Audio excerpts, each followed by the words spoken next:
Did you know that 78% of entrepreneurs quit in the first 2 years because of avoidable conflicts? But what if I told you the solution lies in one simple gesture, treating your neighbor as a partner, not a rival? Today, you'll see how kindness can be your greatest ally. Prepare for a story that will change your view on success. Treat everyone with kindness. The person next to you is not an adversary, but a potential partner who deserves courtesy. Instead of seeking privileges through conflict, offer serenity.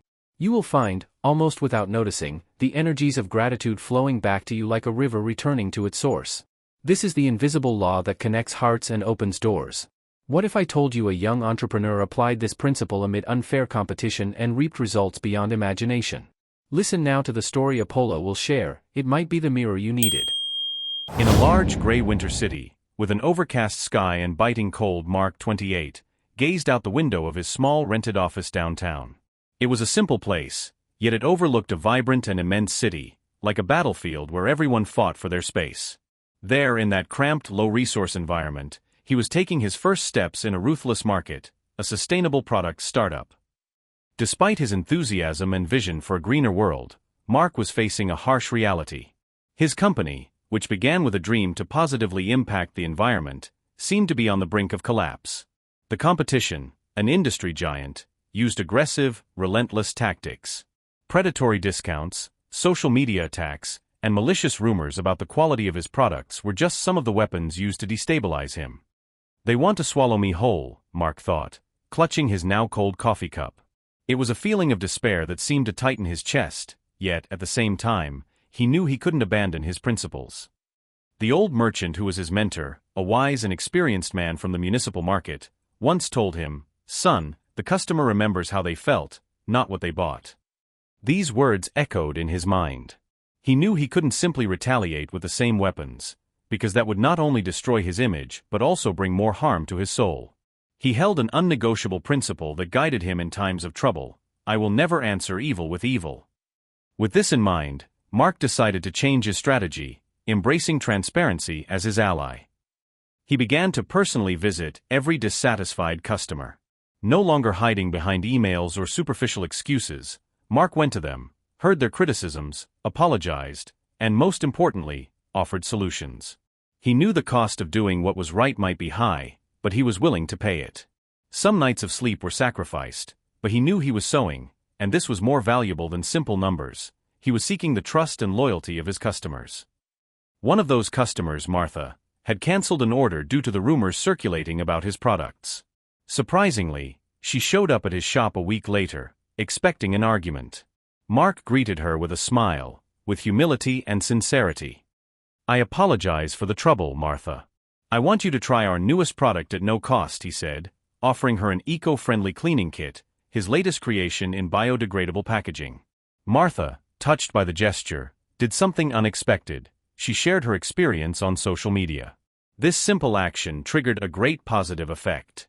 Gradually, more and more customers began to return, impressed not just by the product quality, but by Mark's ethics.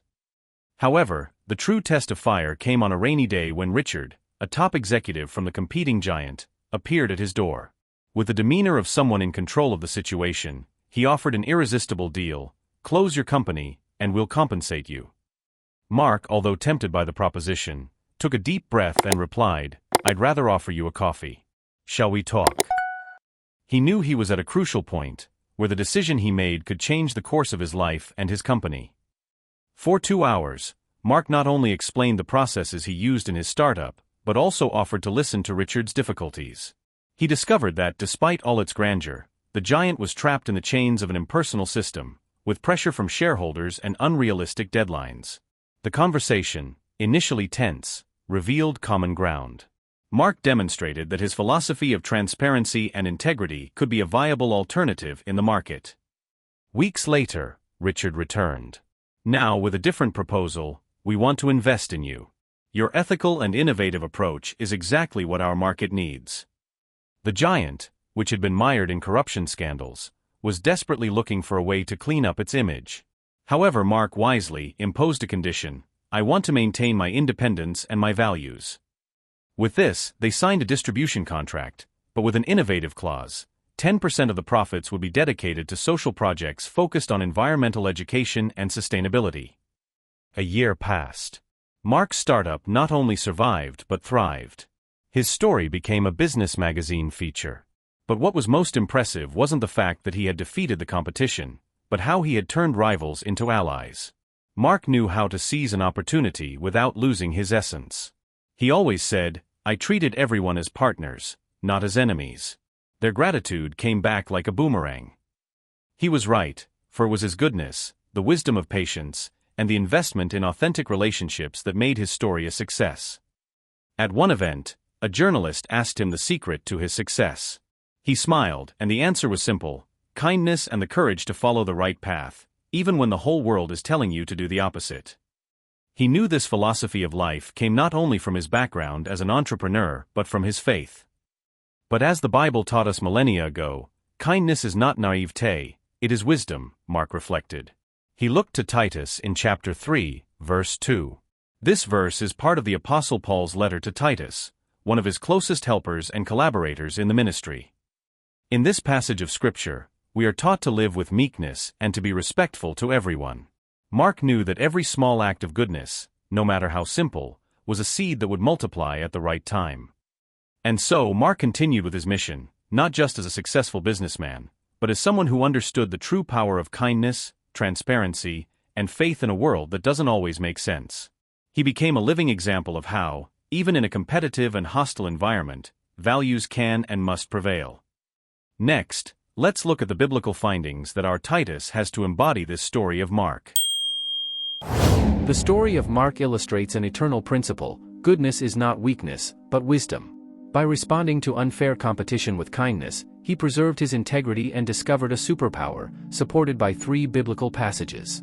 Listen to the first in Titus chapter 3, verse 2, "To speak evil of no one, to be peaceable, gentle, showing all humility to all men." This passage teaches that kindness should be a daily practice to live in peace, to slander no one, to live in peace, being amiable and always humble toward everyone. Mark applied this principle by treating customers and competitor Richard with respect. His attitude of offering coffee to Richard disarmed the tension and turned hostility into cooperation, showing that true victory is not in defeating, but in building bridges. Continuing, we will hear from Proverbs chapter 15, verse 1, "A soft answer turns away wrath, but a harsh word stirs up anger." Mark chose a soft answer, not retaliating against the competition's attacks. When Martha canceled the order, he offered a solution and won her back, creating an effect of gratitude. By responding with calm, Mark broke the cycle of hostility and gained unexpected partnerships, like Richard's. In this third passage, in Romans chapter 12, verse 20, it says, "But if your enemy is hungry, feed him, if he is thirsty, give him a drink, for in so doing you will heap coals of fire on his head." Paul teaches that it's not enough to avoid evil, we must actively do good.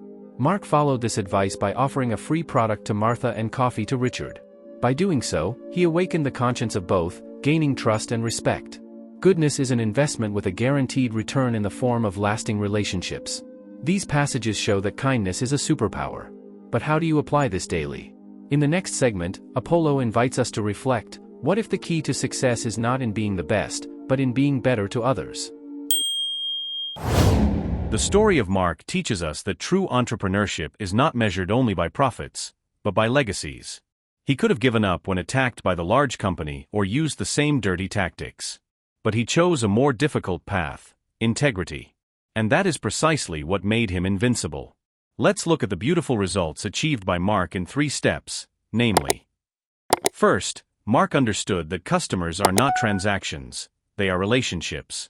By personally visiting dissatisfied customers, including Martha, he showed that he cared more about people than numbers. This is not romantic, it is strategic. Studies from the Harvard Business Review prove that companies with ethical purpose have 30% greater customer loyalty. His approach was not naivete, it was emotional intelligence. Second, he transformed Richard, his greatest rival, into an ally. How? By listening. When Richard arrived with a buyout proposal, Mark could have reacted with suspicion. Instead, he offered coffee and a conversation. This is what the Bible calls overcoming evil with good, which we find in Romans chapter 12, verse 21, saying, "Do not be overcome by evil, but overcome evil with good." The result? A partnership that leveraged his business without losing his essence. Third, Mark proved that Christian values do not limit success, they potentialize it. His faith was not an obstacle, but a differentiator. In a world that preaches the end justifies the means, he showed that just means lead to better ends. Kindness did not make him weak, it made him unstoppable. Today, we live in a culture that glorifies aggressive competitiveness. But Mark's story, and the scriptures with their thousands of years proving the truths, remind us, those who sow peace reap prosperity. It's not about being too nice, it's about being smart. As stated in Titus 3, cordiality is not optional for those who want to live in peace. And peace, my friend, is the best environment for growth. If this video resonated with you, your action makes all the difference. Liking, subscribing, and turning on the bell are small gestures, but they help us bring more messages like this to you. Leave in the comments, what situation would you transform with kindness today? Your words can inspire others. And don't forget, in the description, you'll find a sociological focus on how Christian ethics shapes successful entrepreneurs. So I ask, which Richard are you treating as an enemy when he could be your greatest ally? Which Martha are you ignoring when she could be your greatest advocate? Kindness is not a tactic, it is an identity. When we adopt it, we don't just change our lives, we change the world around us. If this story sparked a light in you, there's another video on the screen now that will illuminate your path. In it, we explore how patience, another underestimated virtue, can be your greatest weapon in business and in life. Don't miss it. Thank you for being a part of Pensa Forte, where wisdom meets practice. See you soon.